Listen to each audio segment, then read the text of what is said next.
কথা করিব বর্ণন। একটি শিশু তো নয়, পূর্ণিমারি আলো মা আমিনার কোলে এসে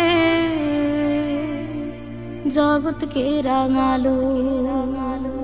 জন্ম যেদিন হলো শিশুর মা আমিনার ঘরে, পিতামহ মুত্তালিবের খুশি কি আর ধরে। বক্ষে চেপে নাতির শরীর সেই সে রাঙা প্রাতে, উচ্ছ্বসিত দাদা আসেন কাবার আঙিনাতে।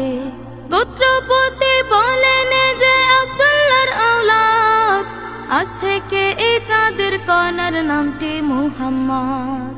মুহাম্মাদের আগমনে চাচারা খুব খুশি, কুরবানি দেন, সদকা করেন, আজাদ করেন দাসী। পিতৃহারা শিশুটির বক্ষে চেপে রেখে মা আমিনা আধার ধরা